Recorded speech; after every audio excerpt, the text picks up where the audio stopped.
The business of business and the business of life are one and the same.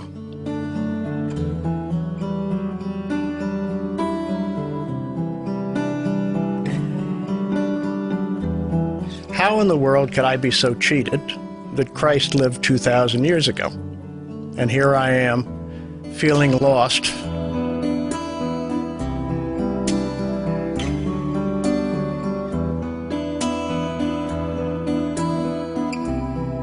But after having seen Swami a second time in my meditation room, I was now on a mission to find who he was, not even knowing his name.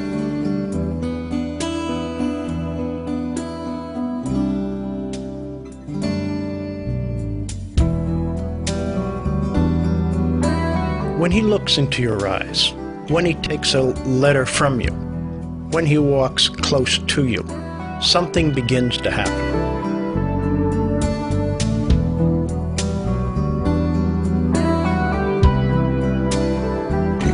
If you're seeking an answer, then I strongly recommend that you come here and seek silence.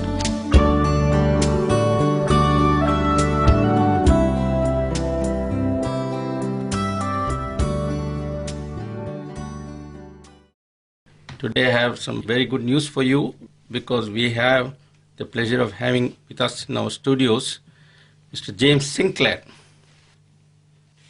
He is a devotee who has been seen very often, but he is hardly ever heard. That's because he is, by disposition and choice, a very silent person. And the depth of his silence is a measure of his devotion to Bhagwan.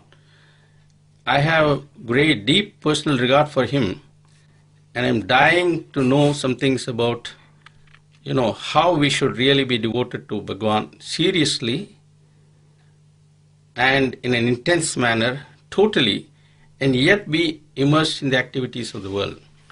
So welcome, sir, but before we get on to what I would say, deep spirituality, may I begin, as I always do, most of the time, by requesting you to tell us something about how you came to Swami. I have, of course, had glimpses of it. I heard about it once in Trai, but I think the world also needs to know. Maybe you could start with Shirdi Sai disappearing into the wall and end up with young baby Krishna, if I've got it right, if I've got the sequence right. Over to you, sir. Well, you have some of the stories, certainly, and let me start at the beginning of the first question, and it will work into the way, not that I found Sai, but rather Sai found me. The business of business and the business of life are one and the same. And to bring the infinite possibility out of any individual is extremely simple. It's that understanding, one, that that infinite possibility exists within you, and two, discovering a way in which that infinite possibility can emerge. Now as to how Sai found me. It's quite simple. As a young man driving down the West Side Drive to go to the office as a market maker, that's a person who actually creates the market and securities for 35 different companies. At the age of 20, I used to pray on my rosary beads because I felt very cheated. How in the world could this Christian boy be riding down the West Side Drive and his incarnation of God. West Side Drive in New York City. Yes, it is. Which year was that roughly? Late 50s. Late 50s. How in the world could I be so cheated that Christ lived 2,000 years ago? And here I am, feeling lost and praying my rosary beads because I had this feeling, I don't know where you are, I don't know who you are, but I know you are. And I can't find you. So you better find me. And in fact, my prayers were answered. And there are many experiences, as you noted. The most dramatic of all was actually seeing Swami in my home in Connecticut. And Swami is, in his person unusual. And you have to understand that if you've never seen Swami before, and if you're a Westerner without a great deal of knowledge of Eastern philosophy and culture, then when you first saw Swami in your home, it would be a shock. So as some people said that, they would hear cherubs and there would be beautiful music, I'd rather say my hair looked like Swami's hair. But after having seen Swami a second time in my meditation room, because I did meditate, and this time having Swami allowed me to touch him, he was as real as you are sitting across the table. I was now on a mission to find who he was, not even knowing his name. Can I interrupt you? How many years after your West Side Drive prayers was this? Well, that was the 50s, and that was 30 years later. 30 years later? Yes. And you were praying all these 30 years? I was, yes. And after 30 years, he revealed himself? To find God. To find what life was about. And the second time you actually touched him? Yes, I did. He made a motion for me to touch his feet, and I did. And then began the campaign of trying to find out who this individual was. And that campaign tends to lead to a store in New York, which at that time was the center of all texts dealing with spiritual matters and probably some texts dealing with unusual matters. And so I asked the attendant at the store by describing what this person looked like. And he said, well, one moment. Walked back into behind, came out with the book, The Holy Man and the Psychiatrist, with a bag of vibhuti, and told me that he was a devotee of Sri Sathya Sai Baba. Holy Man and Psychiatrist by Sandwich. Correct. And that was the beginning. And eventually I found my way to India, not really having the courage to come because I hadn't traveled in this area. And I was on business with a partner of mine in London when I became overcome with the desire to go to India. And I left my partner and my wife at that time as they were going to return from the trip, waved goodbye to them, told them I was on my way to India. And the end result of that was when I showed up over here, looking something like Sammy Davis Jr. with all my jewelry on. I think if I recall, I had on a winter blue blazer, a pink shirt, a polka dot tie, a pair of gray slacks, wingtip shoes. It was terribly warm. I was carrying an overcoat and dragging a bag behind me, which was leaking because somebody said that I should bring some water. So clearly, coming into an ashram like this, I must have looked like the most classic lost soul on earth. And the year was? That was 85. 85. Yes. And that was the beginning. Because what I've learned here is not intellectual. What I've learned here is quietude. What I've learned is not from his discourses, although there's much to be learned, but from the glances in his eyes. From simply breathing the same air, from being in a proximity, and finding out that his life is in fact his message.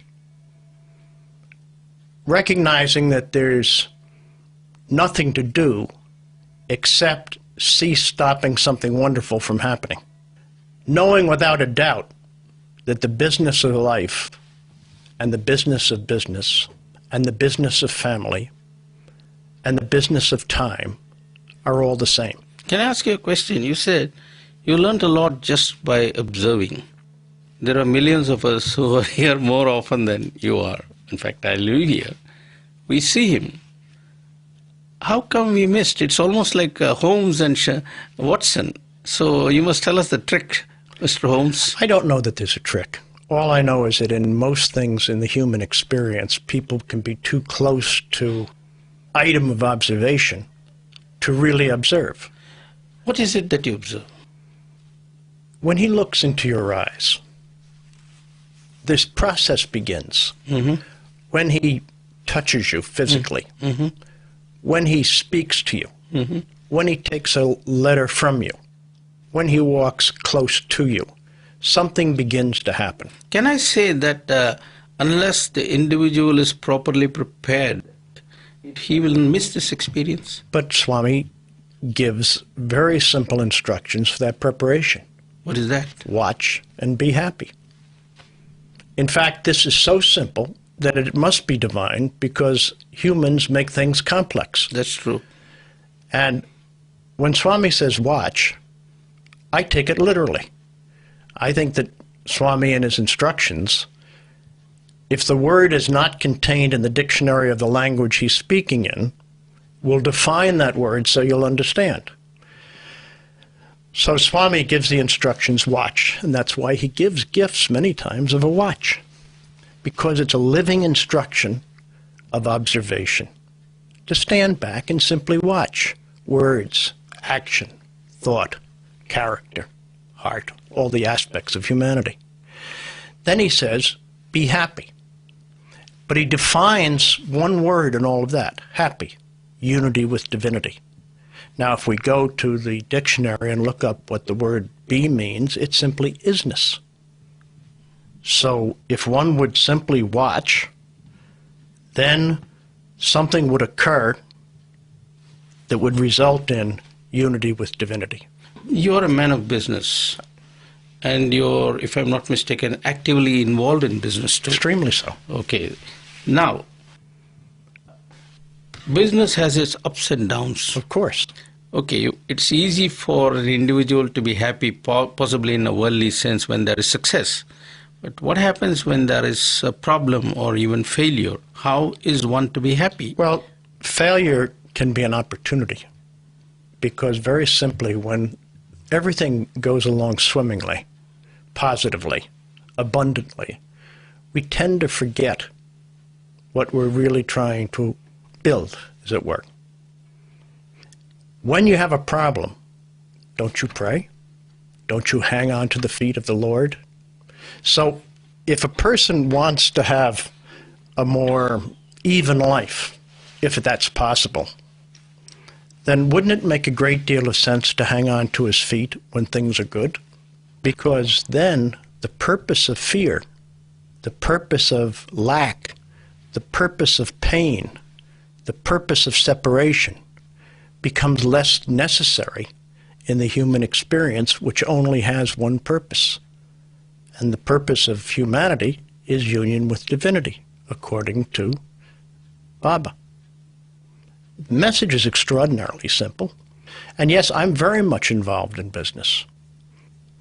But I firmly believe that success in the business environment is not a product of what you do, but a product of what you are.